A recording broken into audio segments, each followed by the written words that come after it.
한국도 중국이랑 똑같은 나라 아니에요? 뉴욕 패션계에 떠오르는 스타가 코웃음 쳤습니다. 아시아는 사기꾼 소굴이에요. 상하이에서 투자 얘기하더니 디자인 도둑질하고 도망갔죠.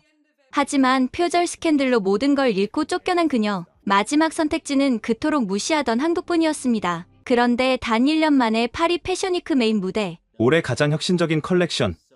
도대체 어떻게 가능했나요? 한국이 저를 바꿨습니다. 과연 한국에서 무슨 일이 일어났을까요? 2024년 5월 6일. 제 인생 최고의 날이자 최악의 날이었습니다. 뉴욕 메트로폴리탄 미술관 앞 수백 명의 기자들이 플래시를 터뜨리며 제 이름을 외쳤어요. 사샤 펠드먼, 이쪽 봐주세요. 제가 디자인한 드레스를 입은 할리우드 스타가 레드카펫을 걸을 때마다 환호성이 터져나왔죠. 마침내 해냈어요. 뉴욕에서 10년간 바닥부터 시작해 올라온 제가 드디어 메트갈라에 초청받은 디자이너가 된 거예요. 어릴 때부터 꿈꿔왔던 순간이었죠. 브루클린의 작은 아파트에서 재봉틀 하나로 시작했던 제가 이제는 세계 패션계가 주목하는 디자이너가 되었다니요. 하지만 그 영광은 정확히 5시간 43분 동안만 지속되었습니다. 파티가 한창일 때 제 어시스턴트가 창백한 얼굴로 다가왔어요. 사샤, 큰일 났어요. 트위터를 확인해 보세요. 스마트폰을 꺼내 소셜미디어를 열었을 때 제 심장이 멈추는 것 같았습니다. 샵사샤 펠드먼 표절 샵 메트갈라 스캔들 샵 가짜 디자이너 실시간 트렌드 1위. 제 이름이 표절이라는 단어와 함께 전 세계에 퍼지고 있었어요. 누군가 제 시그니처 드레스와 2년 전 파리의 무명 디자이너 작품을 비교한 사진을 올렸고 그게 불과 1시간 만에 100만 번 넘게 공유되었죠. 아니에요. 이건 말도 안 돼. 저는 한 번도 그 디자인을 본 적이 없어요. 하지만 인터넷은 이미 저를 심판했습니다. 메트갈라의 화려한 조명 아래서 제 커리어가 산산조각 나고 있었어요. 주변 사람들의 시선이 달라지기 시작했죠. 축하의 미소가 의심의 눈빛으로 바뀌었고 악수를 청하던 손들이 하나둘 멀어져 갔습니다. 다음날 아침 뉴욕 타임스 일면 메트갈라의 신데렐라 표절 스캔들로 추락. 제 얼굴이 대문짝만하게 실렸어요. 하룻밤 사이에 저는 떠오르는 스타에서 패션계의 기만자가 되었습니다. 이메일함이 폭발할 것 같았어요. 하지만 축하 메시지가 아니라 계약 취소 통보들이었죠. 미안하지만 우리 브랜드 이미지를 생각해야 해서 당분간 협업은 어려울 것 같습니다. 법적 조치를 검토 중입니다. 블루밍데일스, 삭스 피프스 애비뉴, 니만 마커스. 제가 그토록 들어가고 싶어 했던 백화점들이 하나같이 등을 돌렸어요. 인스타그램 팔로워는 하루 만에 30만에서 5만으로 떨어졌고 악플은 초당 수십 회씩 달렸습니다. 표절범은 패션계에서 사라져. 재능 없으니까 베낀 거겠지. 역시 무명 출신은 안 되나 봐. 맨해튼 소호에 있는 제 작업실로 돌아왔을 때 이미 건물 앞에는 기자들이 진을 치고 있었어요. 플래시 세례를 피해 뒷문으로 들어갔지만 작업실 안은 더 참담했죠. 다음 시즌 준비를 위해 고용했던 직원들이 짐을 싸고 있었어요. 죄송해요, 사샤. 하지만 저희도 먹고 살아야 해서요. 그들을 탓할 수 없었어요. 표절범이라는 낙인이 찍힌 디자이너 밑에서 일한다는 건 커리어 자살행위니까요. 텅 빈 작업실에 혼자 남아 재봉틀을 바라봤습니다. 10살 때 할머니가 물려주신 그 재봉틀. 제 꿈이 시작된 곳이자 이제는 끝난 곳. 그때 전화벨이 울렸어요. 발신자는 제 에이전트 마크였죠. 사샤, 앉아서 들어. 한 가지 제안이 들어왔어. 뉴욕의 어떤 브랜드도 저를 원하지 않았지만 의외의 곳에서 손을 내밀었습니다. 한국의 K모드라는 회사였어요. 한 달 전부터 내 작품을 지켜봐왔대. 표절 스캔들과 상관없이 내 실력을 인정한다고 하더라. 조건이 있어. 최소 1년은 서울에서 일해야 하고 한국 시장에 맞는 디자인을 해야 해. 그리고 이 스캔들이 해결될 때까지는 뉴욕에 돌아올 수 없어. 사실상 추방이었죠. 선택지는 2개뿐이었습니다. 이대로 뉴욕에서 사라지거나 아니면 지구 반대편으로 도망치거나. 전화를 끊고 창밖을 바라봤어요. 엠파이어 스테이트 빌딩이 석양에 물들어가고 있었죠. 이 도시에서 저는 모든 것을 얻었고 하루 만에 모든 것을 잃었습니다. 눈물이 났어요. 억울함과 분노, 그리고 무엇보다 두려움 때문에. 아시아라니, 그것도 한국이라니. 2년 전 상하이 출장의 악몽이 되살아났어요. 그때의 혼란과 불편함, 소통 불가능한 답답함이 다시 저를 기다리고 있을 거라는 생각에 손이 떨렸습니다. 하지만 다른 선택이 있나요? 뉴욕에서 저는 이미 죽은 사람이었으니까요. K모드의 제안을 받아들이겠다고 통보한 날, 부모님께 전화를 걸었습니다. 뭐라고? 한국? 내가 미쳤니 사샤? 아버지 제이크의 목소리가 수화기 너머로 폭발했어요. 유대계 미국인인 아버지는 늘 뉴욕이 세계의 중심이라고 믿는 분이었죠. 엄마, 아빠, 지금 뉴욕에서는 아무도 저를 원하지 않아요. 이게 유일한 기회예요. 어머니 미셸도 한숨을 쉬었습니다. 하필 왜 아시아야? 기억 안 나니? 내가 상하이에서 얼마나 고생했는지. 매일 울면서 전화했잖아. 맞아요. 2022년 겨울 상하이 패션위크 참가했을 때가 떠올랐어요. 그건 정말 지옥 같은 경험이었죠. 스모그로 앞이 안 보이는 거리, 영어가 거의 통하지 않는 사람들, 위조품이 넘쳐나는 시장들. 가장 충격적이었던 건 제 디자인을 대놓고 베낀 가짜 제품들이 버젓이 팔리고 있었다는 거예요. 심지어 제 이름까지 도용해서 사샤 펠드먼이라고 써놓고 팔더라고요. 항의하러 갔더니 오히려 제가 이상한 사람 취급을 받았죠. 택시를 타려고 1시간을 기다렸고 겨우 탄 택시에서는 기사가 미터기를 조작해서 요금을 10배나 받으려 했어요. 호텔 와이파이는 먹통이었고 길거리 음식을 잘못 먹어서 일주일 내내 배탈에 시달렸죠. 하지만 엄마, 한국은 상하이와 다를 수도 있잖아요. 다 똑같아. 아버지가 단호하게 말했어요. 아시아는 아시아야. 내 재능을 썩힐 곳이 아니라고. 하지만 전 이미 결정했어요. 뉴욕에서 표절범으로 남느니 차라리 지구 반대편에서 새로 시작하는 게 나았으니까요.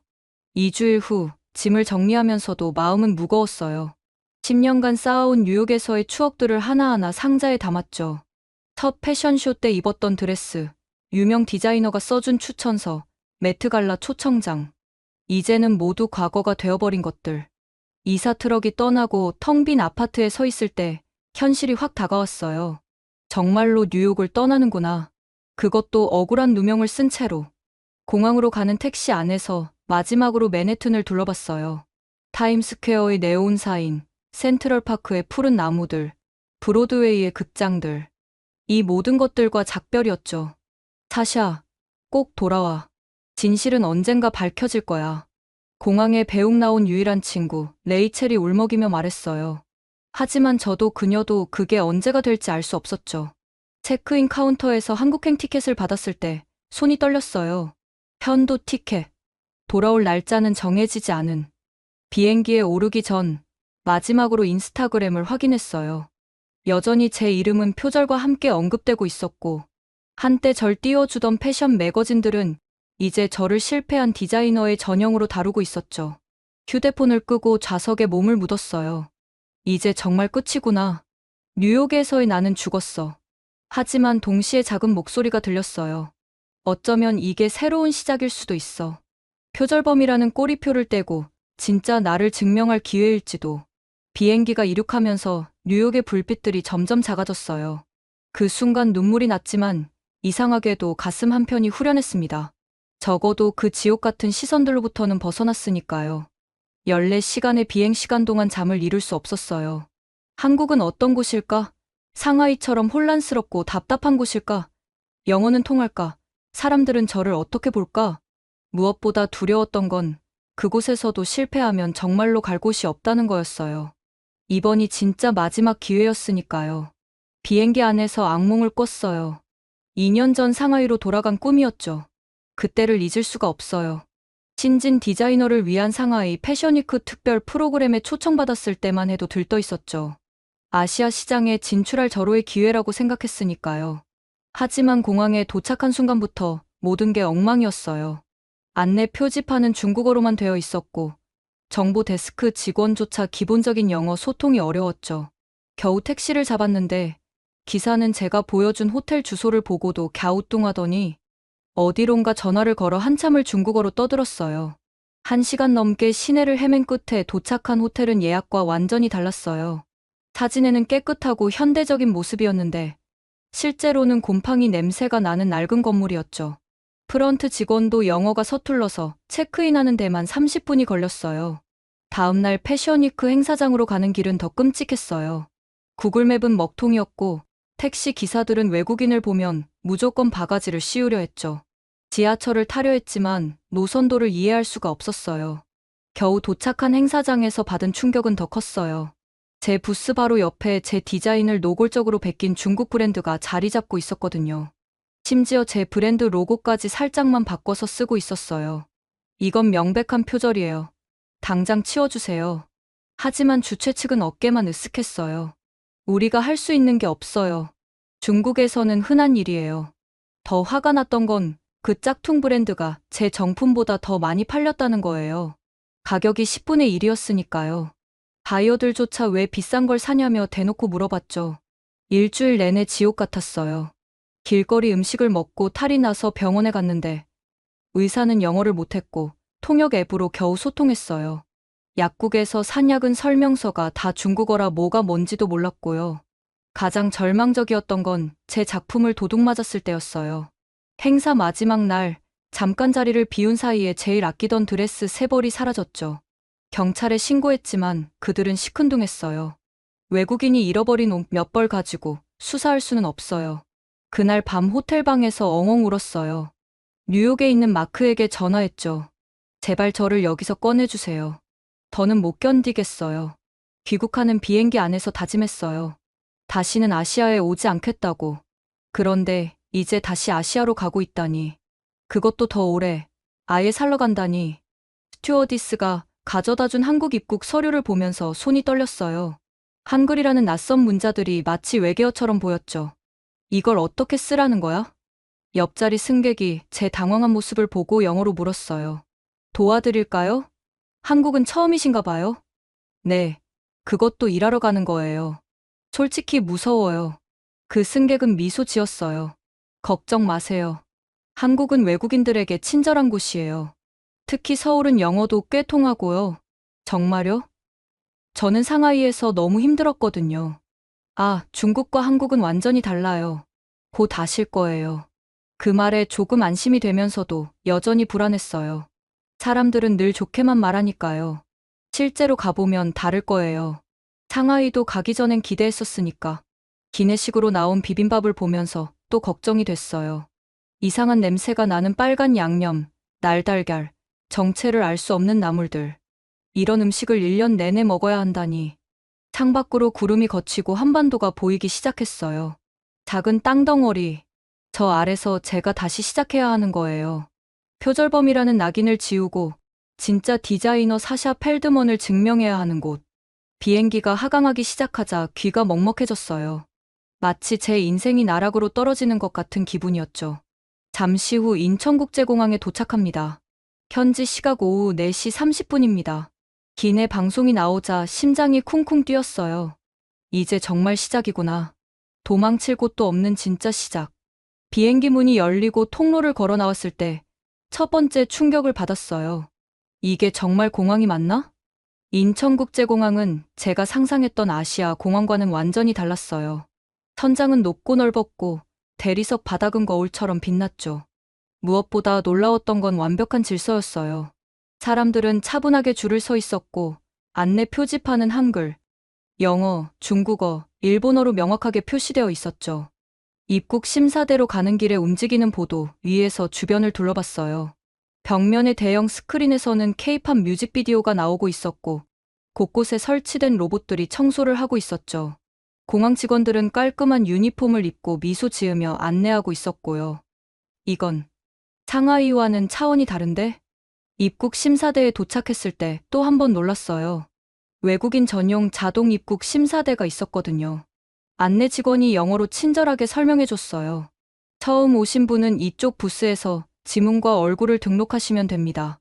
다음부터는 자동 심사대를 이용하실 수 있어요. 영어가 너무 자연스러워서 깜짝 놀랐어요. 상하이에서는 공항 직원조차 영어를 못해서 고생했는데 등록을 마치고 자동 심사대를 통과하는데 채 1분도 걸리지 않았어요.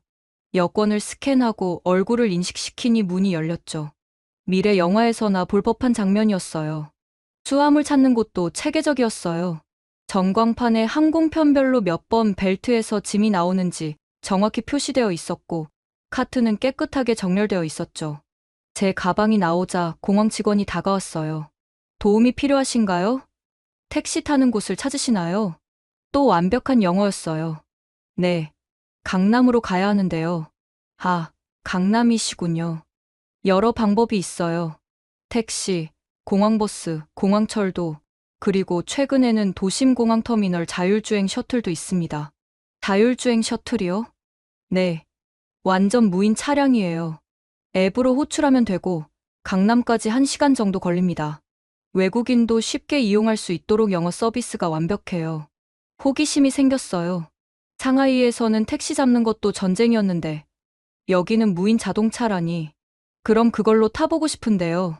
직원이 친절하게 앱 설치부터 사용법까지 설명해줬어요. 놀랍게도 앱은 완벽한 영어 버전이 있었고, 결제도 제 미국 신용카드로 바로 됐죠. 5분쯤 기다리자 은색의 매끈한 차량이 도착했어요. 정말로 운전석에는 아무도 없었죠. 문이 자동으로 열리고 안내 음성이 나왔어요. 안녕하세요, 사샤 펠드먼님. 강남 K모드 본사로 가시는 게 맞나요? 제 이름을 정확하게 발음하는 것도 신기했어요. 좌석에 앉자 안전벨트를 매라는 안내가 나왔고, 확인 버튼을 누르자 차가 부드럽게 출발했죠. 차창 밖 풍경이 놀라웠어요. 도로는 깨끗했고, 차들은 질서정연하게 달리고 있었죠. 무엇보다 하늘이 맑았어요. 상하이의 뿌연 스모그는 찾아볼 수 없었죠. 차량 내부의 스크린에서는 실시간으로 주변 상황을 보여주고 있었어요. 다른 차량들, 신호등, 보행자들을 인식하는 모습이 신기했죠. 현재 한강을 건너고 있습니다. 오른쪽으로 보이는 다리가 반포대교입니다. 매일 저녁 레인보우 분수쇼가 열리는 곳이죠. 인공지능이 관광 가이드까지 해주다니, 이게 정말 같은 아시아가 맞나 싶었어요. 강남에 진입하자 또 다른 충격이 기다리고 있었어요. 높은 빌딩들이 늘어서 있었는데, 뉴욕 맨해튼 못지않은 스카이라인이었죠. 거리는 깨끗했고, 보도블록까지 디자인이 되어 있었어요. 무엇보다 놀란 건 거리의 디지털 사이니지들이었어요. 건물 외벽 전체가 거대한 스크린이 되어 광고와 예술 작품을 번갈아 보여주고 있었죠. 와, 이건 타임스퀘어보다 더 미래적인데? 목적지에 도착했습니다. K모드 본사입니다. 이용해 주셔서 감사합니다. 차에서 내려 건물을 올려다봤어요. 50층은 넘어 보이는 유리 건물이 햇빛을 받아 반짝이고 있었죠. 1층 로비가 통유리로 되어 있어서 안이 훤히 보였는데 미술관처럼 세련된 인테리어였어요. 로비에 들어서자 안내 데스크 직원이 일어나 인사했어요. 사샤 펠드먼 씨 맞으시죠? 기다리고 있었습니다. 한태준 디렉터님이 30층 회의실에서 기다리고 계세요. 역시 완벽한 영어. 그리고 제가 올 걸 알고 기다리고 있었다니 준비성도 철저했어요. 엘리베이터도 최첨단이었어요. 버튼을 누르지 않아도 제가 가야 할 층을 자동으로 인식했죠. 30층 회의실입니다. 즐거운 하루 되세요. 엘리베이터 문이 열리자 넓은 복도가 나타났어요. 한쪽 벽 전체가 통유리로 되어 있어서 서울 시내가 한눈에 들어왔죠. 저 멀리 남산타워도 보였어요. 회의실 문을 열고 들어가자 한 남자가 일어나 손을 내밀었어요. 안녕하세요, 사샤 씨. 한태준입니다. 한국까지 오시느라 고생 많으셨죠? 악센트는 있었지만 유창한 영어였어요. 그리고 무엇보다 그의 눈빛이 따뜻했죠. 의심이나 경멸이 아닌 진짜 환영의 눈빛. 아, 네. 안녕하세요. 솔직히 조금 긴장돼요. 당연하죠. 낯선 나라에 오셨으니까요. 하지만 걱정 마세요. 저희가 최대한 도와드릴게요. 우선 차부터 한잔하시죠. 그가 버튼을 누르자 벽에서 숨겨진 패널이 열리며 차가 자동으로 나왔어요. 우와, 이것도 자동이네요? 네. 저희 회사는 테크 기업과 협업을 많이 해서 이런 시스템을 도입했어요. 한국은 패션과 기술의 융합에 관심이 많거든요. 차를 마시며 한태준 디렉터와 대화를 나누는 동안 제 긴장이 조금씩 풀렸어요. 그는 제 뉴욕에서의 경력에 대해 잘 알고 있었고 표절 스캔들에 대해서는 일절 언급하지 않았죠. 저희는 사샤 씨의 진짜 실력을 믿어요. 그래서 모셔온 거고요. 한국 시장은 편견 없이 실력으로 평가받을 수 있는 곳입니다. 그 말에 눈시울이 뜨거워졌어요. 뉴욕에서는 아무도 제 말을 들어주지 않았는데 정말 감사해요. 최선을 다할게요. 참, 내일부터 바로 일하시긴 힘드실 테니 일주일 정도 적응 기간을 드릴게요. 회사에서 준비한 레지던스가 있는데 오늘은 그곳으로 모셔다 드릴게요. 편안하게 지내실 수 있도록 모든 게 갖춰져 있을 거예요. 회의를 마치고 나오는데 처음 가졌던 두려움이 많이 사라져 있었어요. 물론 아직 낯설고 불안했지만 적어도 상하이 같은 곳은 아니라는 확신이 들었죠. 엘리베이터를 기다리며 창밖을 봤어요. 서울의 저녁이 시작되고 있었죠. 수많은 불빛들이 하나둘 켜지기 시작했고 거리에는 퇴근하는 사람들로 활기가 넘쳤어요. 어쩌면 여기서 정말 새로 시작할 수 있을지도 몰라. 처음으로 희망이라는 감정이 고개를 들었어요.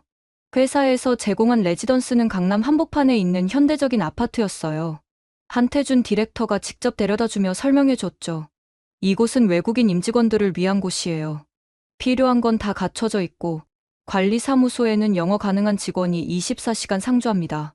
현관문을 열자 탄성이 나왔어요. 넓은 거실에 통창으로 서울 야경이 한눈에 들어왔죠. 가구와 가전제품은 모두 최신형이었고 무엇보다 깔끔하고 모던한 인테리어가 인상적이었어요. 이곳에서 편안하게 지내시길 바라요. 필요한 게 있으면 언제든 연락주세요. 그의 세심한 배려에 감동했어요. 침실은 화이트 톤으로 꾸며져 있었고 작업실로 쓸 수 있는 공간도 따로 마련되어 있었죠. 내일은 회사 직원이 나와서 주변 안내를 해드릴 거예요. 마트, 병원, 은행 같은 생활 필수 정보요. 아, 그리고 이거 받으세요. 그가 건넨 건 스마트폰이었어요. 한국 생활용 폰이에요. 데이터 무제한이고 필요한 앱은 다 깔아놨어요. 번역 앱도 있으니 언어 걱정은 덜 하실 거예요. 다음날 아침 약속대로 회사 직원이 찾아왔어요.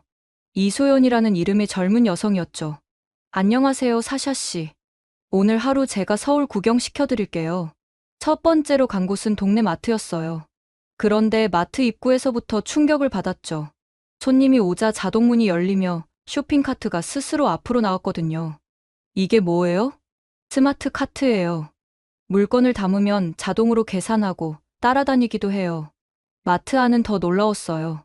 진열 때마다 디지털 가격표가 있어서 실시간으로 가격이 업데이트되고 제품 정보를 영어로도 볼 수 있었죠. 과일 코너에서 망고를 집어들자 스크린에 원산지, 당도, 추천 레시피까지 떴어요. 와, 이건 뉴욕 홀푸드보다 더 하이테크한데요? 한국 사람들은 정보를 중요하게 생각해요. 특히 먹거리에 대해서는 더욱 그렇죠. 계산대도 신기했어요. 카트를 계산 구역에 놓기만 하면 자동으로 스캔이 되고 얼굴 인식으로 결제까지 완료됐죠. 현금이나 카드가 필요 없네요. 네, 한국은 이미 현금 없는 사회에 가까워요. 모바일 페이, 얼굴 인식, 지문 인식 다 돼요. 마트를 나와 거리를 걸었어요. 평일 오전인데도 거리는 활기가 넘쳤죠.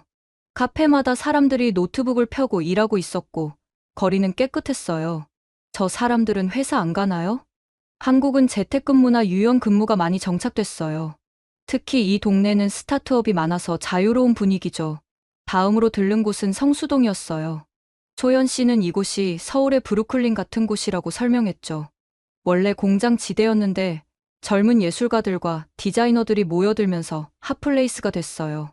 오래된 공장을 개조한 카페, 갤러리, 편집숍들이 즐비했어요.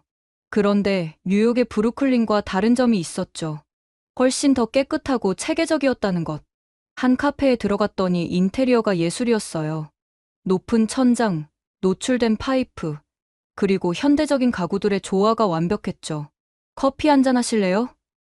여기 스페셜티 커피가 유명해요. 바리스타가 정성스럽게 커피를 내리는 모습을 보며 감탄했어요. 라떼 아트는 예술 작품 수준이었죠. 한국 사람들은 커피를 정말 사랑하나 봐요. 네, 서울은 아마 세계에서 카페 밀도가 가장 높은 도시 중 하나일 거예요. 그리고 각각 개성이 뚜렷하죠. 커피를 마시며 창밖을 봤어요. 젊은이들이 삼삼오오 모여 이야기를 나누고 강아지를 산책시키는 사람들이 지나갔죠. 평화롭고 여유로운 풍경이었어요. 오후에는 동대문으로 이동했어요. 패션 디자이너인 제게 꼭 보여주고 싶다고 했죠. 동대문 디자인 플라자를 처음 봤을 때 숨이 멎는 것 같았어요. 자하 하디드가 설계한 이 건물은 마치 우주선이 착륙한 것 같은 모습이었죠. 이게 정말 시장이에요? 네, 안에는 디자인 샵들이 있고 주변에는 패션 도매 시장이 있어요. 24시간 열려 있죠. 건물 내부도 놀라웠어요. 곡선형 구조물이 공간을 자연스럽게 나누고 있었고, 곳곳에 디지털 아트 작품이 전시되어 있었죠. 그런데 진짜 충격은 새벽 3시에 받았어요. 시차 적응이 안 돼서 잠이 안 와 소연 씨가 알려준 동대문 시장에 가봤거든요. 택시를 타고 도착한 새벽의 동대문은 낮보다 더 활기찼어요. 수십 개의 쇼핑몰에 불이 환하게 켜져 있었고 사람들로 북적였죠. 새벽 3시인데 이렇게 사람이 많아요? 동대문은 밤에 더 바빠요. 전국의 소매상들이 이 시간에 와서 물건을 떼어 가거든요. 건물 안으로 들어가자 더 놀랐어요. 층마다 수백 개의 매장이 있었고 각각 다른 스타일의 옷들을 팔고 있었죠. 그런데 상하이와 달랐던 건 이곳엔 짝퉁이 없었다는 거예요. 다 독자적인 디자인의 제품들이었죠. 한국은 이제 카피하는 나라가 아니에요. 트렌드를 만들어내는 나라죠. 한 매장 사장님이 자랑스럽게 말했어요. 몇 군데 매장을 둘러보다가 흥미로운 것을 발견했어요. 많은 매장에서 라이브 방송을 하고 있었던 거죠. 저건 뭐예요? 라이브 커머스예요. 실시간으로 옷을 소개하고 판매하는 거죠. 중국, 동남아 바이어들이 많이 봐요. 한 매장에서는 모델이 직접 옷을 입어보며 중국어, 영어, 태국어로 설명하고 있었어요. 댓글이 실시간으로 올라오고 주문도 바로바로 들어왔죠. 와, 이건 완전히 새로운 비즈니스 모델이네요. 네, 한국이 라이브 커머스를 선도하고 있어요. 기술력과 패션을 결합한 거죠. 새벽 시장을 둘러보고 나오니 해가 뜨기 시작했어요. 동대문 디자인 플라자가 아침 햇살을 받아 은빛으로 빛나고 있었죠. 택시를 타고 레지던스로 돌아오면서 생각했어요. 한국은 제가 알던 아시아가 아니었어요. 오히려 뉴욕보다 더 역동적이고 혁신적인 면이 있었죠. 침대에 누워 천장을 바라봤어요. 불과 이틀 만에 제 편견에 균열이 가기 시작했어요. 상하이에서의 악몽 같은 기억이 조금씩 희미해지고 새로운 가능성이 보이기 시작했죠. 어쩌면 여기서 정말 다시 시작할 수 있을지도 몰라. 표절범이 아닌 진짜 디자이너 사샤 펠드먼으로 그날 밤 오랜만에 편안하게 잠들었어요. 일주일의 적응 기간이 끝나고 본격적으로 K모드에서 일을 시작했어요. 첫 출근 날 회사 디자인실에 들어섰을 때 또 한 번 놀랐죠. 뉴욕의 유명 패션 하우스 못지않은 시설이었어요. 최신 재봉 기기들, 3D 프린터, 가상현실 피팅룸까지. 우와, 이 정도 시설이라니. 한태준 디렉터가 자랑스럽게 설명했어요. 한국 패션 산업은 기술과의 융합을 중요하게 생각해요. 여기 있는 VR 피팅룸에서는 모델 없이도 옷이 입혀진 모습을 볼 수 있죠. 팀원들을 소개받았는데 모두 영어가 가능했어요. 그리고 놀랍게도 제 뉴욕 시절 작품들을 잘 알고 있었죠. 사샤 씨의 2022년 가을 컬렉션 정말 좋았어요. 특히 해체주의적 접근이 인상적이었죠. 팀원 중 한 명인 지연이 말했어요. 그런데 더 놀라웠던 건 그 다음 말이었죠. 그런데 이번 표절 의혹, 저희는 믿지 않아요. 타임라인을 분석해보니 오히려 그쪽이 베낀 것 같던데요. 정말요? 아무도 제 말을 믿지 않았는데. 저희가 조사해봤어요. 추후에 증거가 필요하시면 도와드릴게요. 눈물이 날 뻔했어요. 처음으로 누군가 제 편이 되어준다는 느낌이었으니까요. 첫 프로젝트는 한국 전통 요소를 현대적으로 재해석하는 거였어요. 처음엔 막막했죠. 한국 문화에 대해 아는 게 없었으니까요. 그때 한태준 디렉터가 특별한 사람을 소개해줬어요. 윤서아 작가님이에요. 전통 자수장인의 딸이면서 현대 미술 작가로도 활동하고 계시죠. 처음 만난 서아 씨는 제 예상과 달랐어요. 전통장인의 딸이라고 해서 보수적일 거라 생각했는데 삐딱한 보라색 머리에 가죽 재킷을 입은 힙한 아티스트였죠. 안녕하세요, 사샤 씨. 한국 전통이라고 해서 올드하게 생각하시면 안 돼요. 전통은 가장 혁신적인 영감의 원천이거든요. 서아 씨의 작업실은 경복궁 근처 한옥을 개조한 곳이었어요. 밖에서 보면 전통 한옥이었지만 안은 현대적으로 개조되어 있었죠. 와, 이런 공간이 있다니. 서울에는 이런 곳이 많아요. 옛것과 새것이 공존하는 게 한국의 매력이죠. 작업실 한쪽에는 어머니가 수놓은 전통 자수 작품들이 있었고, 다른 쪽에는 서아 씨가 그것을 현대적으로 재해석한 설치 미술 작품들이 있었어요. 이걸 보세요. 이게 전통 오방색이에요. 하지만 이렇게 네온 컬러와 조합하면 완전히 새로워지죠. 서아 씨는 한복의 구조도 설명해줬어요. 평면적 재단이지만 입으면 입체적이 되는 원리, 고름의 기능과 미학, 치마의 유려한 선 등. 한복은 세계에서 가장 수학적인 옷이에요. 황금 비율이 숨어 있죠. 그 말을 듣고 한복을 다시 보니 정말 달라 보였어요. 단순해 보이지만 정교한 계산이 숨어 있는 옷이었죠. 며칠 동안 서아 씨와 작업하며 한국 전통에 대한 제 편견이 완전히 깨졌어요. 전통은 고루한 것이 아니라 가장 현대적인 영감의 원천이었죠. 사샤 씨, 뉴욕 감성과 한국 전통을 믹스하면 어떨까요? 이스트 미츠 웨스트가 아니라 진짜 융합 말이에요. 그 제안에 전율이 흘렀어요. 맞아요. 단순히 한국 요소를 얻는 게 아니라 진짜 융합을 만드는 거죠. 작업실로 돌아와 미친 듯이 스케치를 시작했어요. 한복의 곡선과 뉴욕의 직선을 조합하고 오방색을 현대적 컬러 팔레트로 재해석했죠. 팀원들의 반응이 뜨거웠어요. 대박. 이건 완전히 새로워요. 한국적이면서도 글로벌해요. 무엇보다 좋았던 건 팀워크였어요. 뉴욕에서는 모두가 경쟁자였지만 여기서는 진짜 동료가 된 기분이었죠. 서로 아이디어를 나누고 비판하고 발전시켜 나갔어요. 샘플 제작도 놀라웠어요. 동대문 봉제 공장과 연계해서 하루 만에 샘플이 나왔거든요. 이렇게 빨리요? 네. 한국은 속도가 생명이에요. 빨리빨리 문화라고 하죠. 하지만 품질도 놓치지 않아요. 정말 그랬어요. 샘플의 품질은 뉴욕 최고급 공방 수준이었죠. 첫 작품이 완성됐을 때 모두가 환호했어요. 한복의 치마 라인을 현대적 이브닝 드레스로 재해석한 작품이었죠. 전통 자수 기법을 레이저 커팅과 결합해 만든 디테일은 숨막히게 아름다웠어요. 사샤 씨, 이건 정말 말이 안 나와요. 한태준 디렉터도 감탄했죠. 이게 바로 우리가 원했던 거예요. 한국도 아니고 서양도 아닌 완전히 새로운 무언가. 그날 밤 작업실에 혼자 남아 완성된 드레스를 바라봤어요. 뉴욕에서 표절범으로 낙인 찍혔던 제가 여기서 완전히 새로운 작품을 만들어냈다는 게 믿기지 않았죠. 창밖으로 서울의 야경이 보였어요. 불빛들이 반짝이는 이 도시가 이제는 낯설지 않았어요. 오히려 제게 새로운 가능성을 열어준 고마운 곳이었죠. 스마트폰이 울렸어요. 서아 씨의 메시지였죠. 오늘 작품 정말 멋졌어요. 사샤 씨 덕분에 저도 전통을 새롭게 보게 됐어요. 앞으로도 좋은 작업 같이 해요. 미소가 지어졌어요. 여기서 제가 찾은 건 단순히 일자리가 아니었어요. 새로운 영감, 새로운 동료, 그리고 새로운 나 자신이었죠. 한국에서의 생활이 2달째에 접어들던 어느 날, 뉴욕에서 충격적인 연락이 왔어요. 사샤, 앉아서 들어. 내가 맞았어. 진짜 표절범이 잡혔어. 에이전트 마크의 목소리가 떨리고 있었어요. 뭐라고요? 정말요? 손이 떨려서 스마트폰을 떨어뜨릴 뻔했어요. 클로이였어. 내 전 어시스턴트. 그녀가 몇 달 전부터 내 디자인을 훔쳐서 유럽 브랜드에 팔고 있었던 거야. 그리고 매트갈라 때 미리 준비해둔 가짜 증거로 내가 표절했다고 모함한 거고. 클로이라니, 제가 그토록 믿었던 사람이 돈을 받았대. 꽤 큰 돈. 내가 매트갈라에서 성공하는 걸 보고 질투가 났다고 하더라. 믿을 수가 없었어요. 클로이는 제가 무명 시절부터 함께한 사람이었거든요. 힘들 때마다 서로 의지했고 성공을 꿈꾸며 밤새 작업했던 동료였는데 증거는요? 클로이 컴퓨터에서 내 원본 디자인 파일이 발견됐어. 날짜가 분명히 내가 먼저야.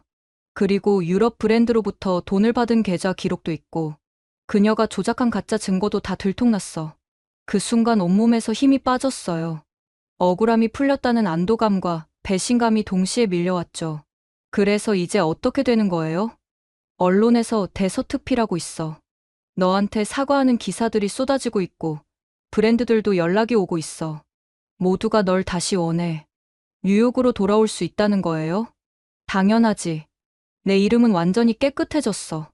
오히려 억울한 피해자로 동정 여론까지 있어. 언제 돌아올래? 전화를 끊고 한참을 멍하니 앉아 있었어요. 꿈에 그리던 순간이었죠. 제 억울함이 풀리고 뉴욕으로 돌아갈 수 있다니. 하지만 이상하게도 기쁘지만은 않았어요. 오히려 복잡한 감정이 밀려왔죠.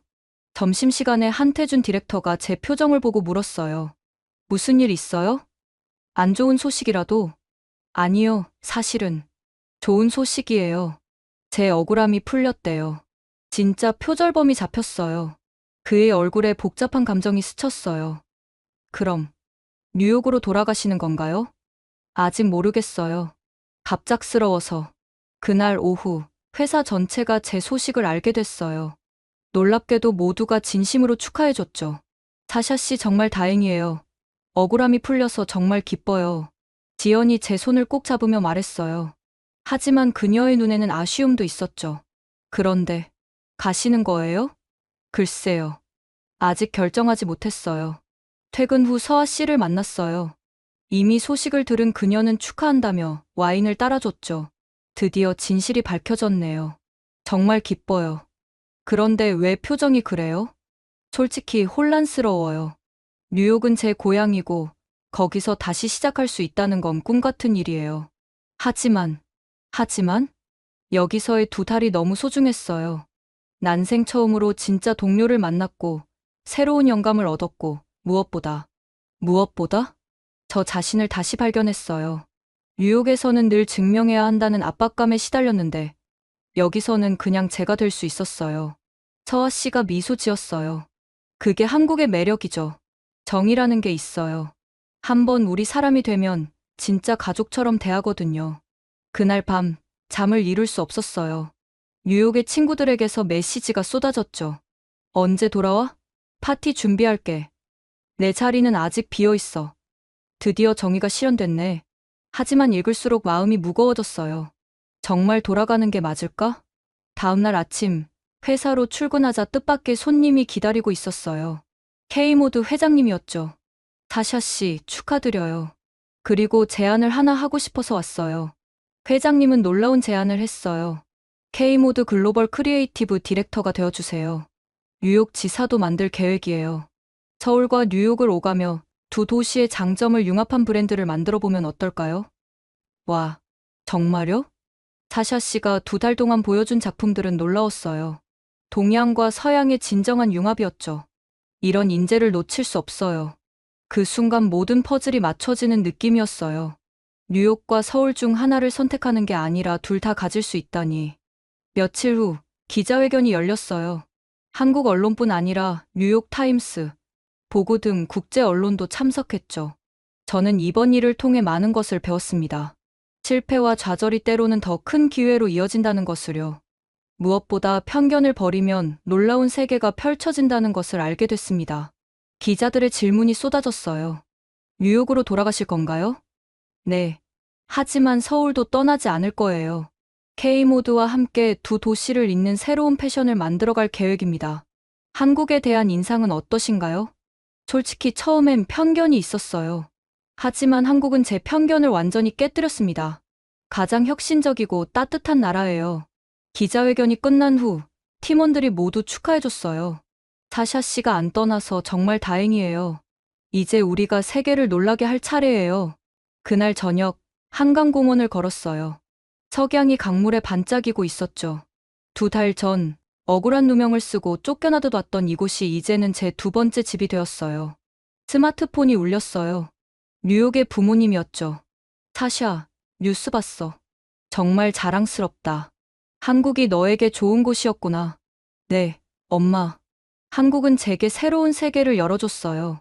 언제 한번 우리도 가봐야겠네. 내가 그렇게 칭찬하는 곳이 어떤 곳인지 꼭 오세요. 엄마 아빠도 놀라실 거예요. 전화를 끊고 다시 한강을 바라봤어요. 불과 2달 만에 제 인생이 완전히 바뀌었죠. 표절범에서 글로벌 디렉터로, 편견에 가득 찬 이방인에서 두 문화를 잇는 가교로.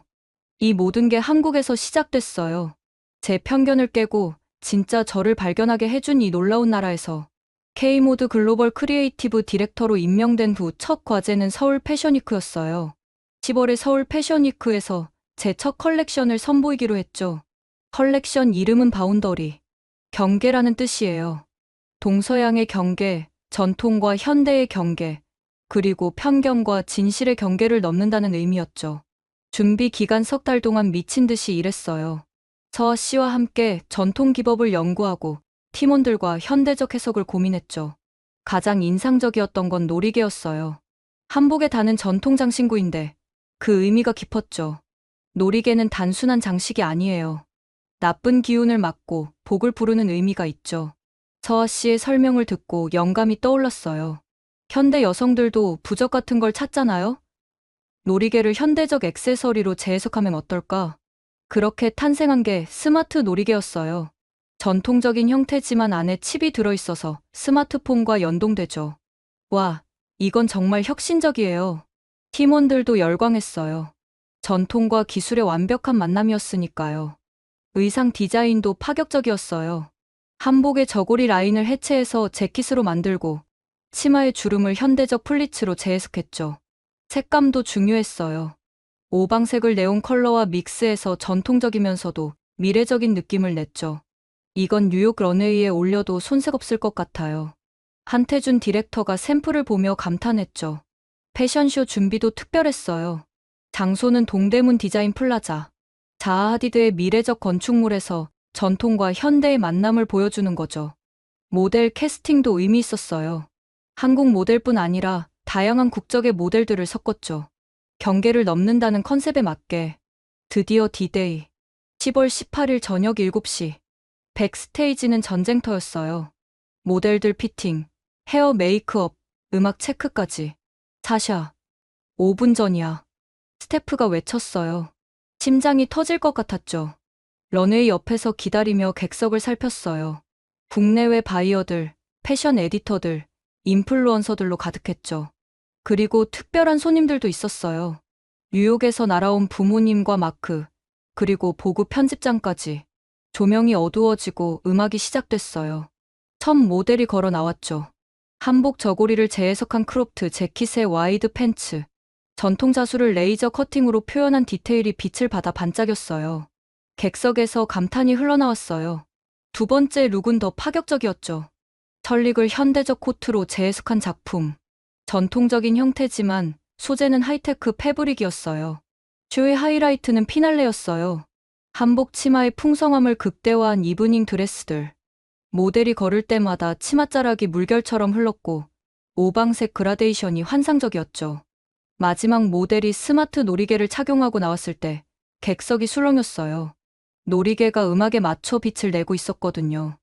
모든 모델이 피날레 워크를 할 때 저도 런웨이에 올랐어요. 박수가 터져 나왔어요. 기립박수였죠. 브라보. 어메이징. 혁신적이야. 런웨이에서 내려와 백스테이지로 들어가자 팀원들이 모두 울고 있었어요. 해냈어요. 우리가 해냈어요.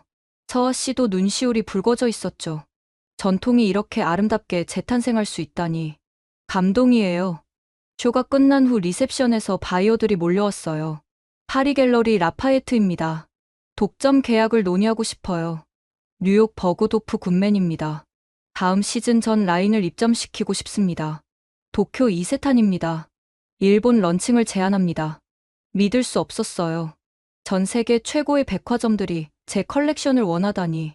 보고 편집장이 다가왔어요. 사샤, 정말 놀라워. 이건 단순한 패션쇼가 아니야. 문화의 융합이자 미래 패션의 방향을 제시한 거야. 부모님도 자랑스러워했어요. 이제야 내가 왜 한국을 사랑하는지 알겠다. 이런 영감을 주는 곳이었구나. 다음날 언론은 난리였어요. 서울 패션위크 최고의 화제작 동서양을 넘나드는 혁신적 컬렉션 사샤 펠드먼, 패션계의 새로운 아이콘. 하지만 가장 의미 있었던 건 한국 언론의 반응이었어요. 우리 전통의 아름다움을 세계에 알린 컬렉션 한국 패션의 새로운 가능성을 보여주다. 일주일 후 판매 실적이 나왔어요. 전 라인 품절. 예약 주문만 수천 건. 사샤 씨, 대박이에요. 이런 반응은 처음이에요. 지연이 흥분해서 뛰어들어왔죠. 사무실에서 축하 파티가 열렸어요. 한태준 디렉터가 건배사를 했죠. 오늘은 단순히 패션쇼의 성공을 축하하는 게 아닙니다. 편견을 깨고 새로운 가능성을 연 사샤 씨와 그것을 함께 이뤄낸 우리 모두를 축하하는 거예요. 모두가 환호했어요. 그날 밤, 동대문 디자인 플라자 옥상에 올라갔어요. 서울의 야경이 발 아래 펼쳐졌죠. 석 달 전만 해도 이런 일이 일어날 거라곤 상상도 못했어요. 표절범으로 낙인 찍혀 쫓겨난 디자이너가 이렇게 성공할 수 있을 거라고는. 하지만 한국이 제게 기회를 줬고 저는 그 기회를 놓치지 않았어요. 스마트폰이 울렸어요. 뉴욕 타임스 기자였죠. 사샤 씨, 인터뷰 요청입니다. 실패를 성공으로 바꾼 비결에 대해 듣고 싶어요. 간단해요. 편견을 버리고 새로운 것을 받아들이는 용기요. 그리고 저를 믿어준 사람들이 있었기에 가능했죠. 서울 패션위크의 대성공 이후 상황이 급변했어요. 매일 뉴욕에서 연락이 왔죠. 사샤, 내가 필요해. 돌아와줘. 한때 저를 외면했던 브랜드들이 이제는 애원하고 있었어요. 특히 제가 그토록 들어가고 싶었던 마크 제이콥스에서 수석 디자이너 자리를 제안했죠. 연봉은 내가 원하는 대로 줄게. 크리에이티브 컨트롤도 보장하고. 솔직히 흔들렸어요. 마크 제이콥스는 제 우상이었으니까요. 학생 때부터 꿈꿔온 자리였죠. 그런데 이상했어요. 예전 같았으면 바로 예스라고 했을 텐데. 이제는 망설여졌어요. 어느 날 저녁 한강변을 걷다가 전화가 왔어요. 뉴욕 메트로폴리탄 미술관 큐레이터였죠. 사샤, 내년 메트갈라 테마가 이스트 미츠 웨스트야. 내 바운더리 컬렉션이 완벽하게 맞아떨어져. 공식 디자이너로 초청하고 싶어. 메트갈라 공식 디자이너라니. 패션 디자이너의 최고 영예였죠. 전화를 끊고 벤치에 앉아 한강을 바라봤어요. 저녁 조깅을 하는 사람들, 치킨을 먹으며 수다 떠는 친구들, 자전거를 타는 가족들. 이 평화로운 풍경이 이제는 너무 익숙하고 소중했어요. 회사로 돌아가니 팀원들이 야근 중이었어요. 다음 시즌 준비 때문이었죠. 사샤 씨, 이번엔 조선시대 갓을 현대적으로 재해석하면 어떨까요? 달빛을 형상화한 장신구는 어때요? 다랑아리에서 영감을 받아서요. 모두가 열정적으로 아이디어를 쏟아내고 있었어요. 이런 팀워크를 뉴욕에서 다시 찾을 수 있을까? 며칠 후, 드디어 결단을 내려야 할 때가 왔어요. 한태준 디렉터를 만났죠. 뉴욕에서 많은 제안이 오고 있죠? 네, 솔직히 혼란스러워요. 당연해요. 고향이니까요. 그리고 이제 그곳에서 영웅 대접을 받을 테니. 그런데 이상해요. 예전에 저라면 당장 비행기를 탔을 텐데, 지금은 여기가 더 편해요. 아니, 편하다는 표현보다는 여기가 진짜 제 자리 같아요. 한태준 디렉터가 미소 지었어요. 사샤 씨, 우리도 같은 마음이에요. 당신과 함께 일하는 게 얼마나 행복한지 몰라요. 그때 아이디어가 떠올랐어요. 디렉터님, 제가 꼭 하나를 선택해야 할까요? 뉴욕과 서울을 잇는 브릿지 역할을 하면 안 될까요? 무슨 뜻이죠? K모드 뉴욕 지사를 만들어요. 제가 두 도시를 오가며 동서양 융합 브랜드를 키우는 거예요. 뉴욕의 감성과 서울의 혁신을 결합해서요. 그의 눈이 빛났어요. 그거 멋진 아이디어예요. 회장님께 바로 건의해보죠. 일주일 후, 회장님의 승인이 떨어졌어요. K모드 뉴욕 지사 설립과 함께 저는 글로벌 총괄 디렉터가 되었죠. 소식을 듣고 부모님이 화상통화를 걸어왔어요. 사샤, 내가 뉴욕에 오기는 하는 거니? 네. 한 달에 보름 정도는 뉴욕에 있을 거예요. 하지만 서울도 제 집이에요. 처음으로 아버지가 한국을 인정하는 말을 했어요. 내가 보내준 사진들을 보니 정말 놀라운 도시더구나. 우리도 한번 가보고 싶어. 꼭 오세요. 제가 서울 구경시켜드릴게요. 팀원들에게 소식을 전하자 환호성이 터졌어요. 사샤 씨가 안 떠나신다니 정말 다행이에요. 이제 뉴욕까지 우리 무대가 넓어지는 거네요. 서아 씨도 기뻐했어요. 드디어 한국 전통의 아름다움을 뉴욕에 제대로 알릴 수 있겠네요. 사샤 씨가 다리가 되어주는 거죠. 그날 밤 남산 타워에 올라갔어요. 서울의 야경이 360도로 펼쳐졌죠. 불과 넉 달 전 억울한 누명을 쓰고 이곳에 왔을 때는 상상도 못했어요. 이 도시가 제 인생을 바꿔놓을 거라고는. 스마트폰이 울렸어요. 뉴욕 사무실 임대 계약이 완료됐다는 연락이었죠. 소호에 위치한 멋진 공간이었어요. 이제 정말 시작이구나. 뉴욕과 서울, 두 도시를 잇는 패션 브릿지. 하지만 가장 중요한 건 제가 더 이상 도망치지 않는다는 거였어요. 뉴욕에서의 실패도, 서울에서의 성공도 모두 제 일부니까요. 내일은 매트갈라 큐레이터와 화상 미팅이 있어요. 바운더리 컬렉션을 어떻게 전시할지 논의하기로 했죠. 그리고 모레는 팀원들과 뉴욕 지사 오픈 준비를 시작해요. 두 도시를 오가는 건 힘들겠지만 그만한 가치가 있을 거예요. 편견을 넘어서면 더 넓은 세계가 열린다는 걸 이제 알았으니까요. 남산 타워를 내려오며 결심했어요. 저는 뉴욕의 사샤도 서울의 사샤도 아닌 경계를 넘나드는 사샤가 될 거라고. 2025년 3월 K모드 뉴욕 지사 오픈 파티. 초 한복판에 자리 잡은 쇼룸은 사람들로 가득했어요. 뉴욕 패션계 인사들과 한국에서 날아온 팀원들이 한데 어우러져 있었죠. 믿을 수가 없어. 사샤가 정말 해냈구나. 마크가 감탄하며 둘러봤어요. 쇼룸은 서울 사무실처럼 한국적 요소와 현대적 감각이 조화롭게 어우러져 있었죠. 한쪽 벽에는 디지털 미디어 아트로 한국의 사계절을 표현했고, 다른 쪽에는 바운더리 컬렉션이 전시되어 있었어요. 가장 주목받은 건 스마트 놀이개였어요. 이게 정말 전통 장신구란 말이야? 너무 미래적인데. 네, 천년의 전통과 최첨단 기술의 만남이에요. 이게 바로 K모드가 추구하는 방향이죠. 파티에는 특별한 손님들도 왔어요. 부모님이 처음으로 제 쇼룸을 방문한 거죠. 사샤, 정말 자랑스럽다. 내가 두 문화를 이렇게 아름답게 연결하다니. 어머니가 한복을 현대적으로 재해석한 드레스를 만지며 감탄했어요. 며칠 후 첫 번째 뉴욕 컬렉션을 준비하기 시작했어요.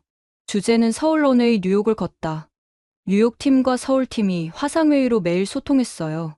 이번엔 뉴욕의 맨해튼 스카이라인과 서울의 한옥 지붕선을 모티브로 하면 어때요? 지연이 제안했고 뉴욕 팀도 열광했죠. 준비 과정에서 놀라운 일이 일어났어요. 표절 사건으로 저를 배신했던 클로이가 찾아온 거예요. 사샤, 정말 미안해. 용서받을 자격이 없는 걸 알지만 그녀는 울고 있었어요. 왜 그랬어요? 우리 그렇게 친했잖아요. 질투였어요. 내가 성공하는 게 너무 부러웠고 정말 미안해요. 한참을 보다가 말했어요. 용서할게요. 하지만 다시는 만나고 싶지 않아요. 그녀가 떠난 후 이상하게 후련했어요. 과거의 상처까지도 정리된 기분이었죠. 5월 매트 갈라. 이스트 미츠 웨스트 테마에 맞춰 저는 한복과 이브닝 드레스를 융합한 작품을 입었어요. 레드카펫을 걸으며 생각했죠. 1년 전 이곳에서 모든 걸 잃었는데 이제는 더 큰 사람이 되어 돌아왔다고. 가장 뿌듯했던 건 한국 디자이너들도 대거 초청받았다는 거예요.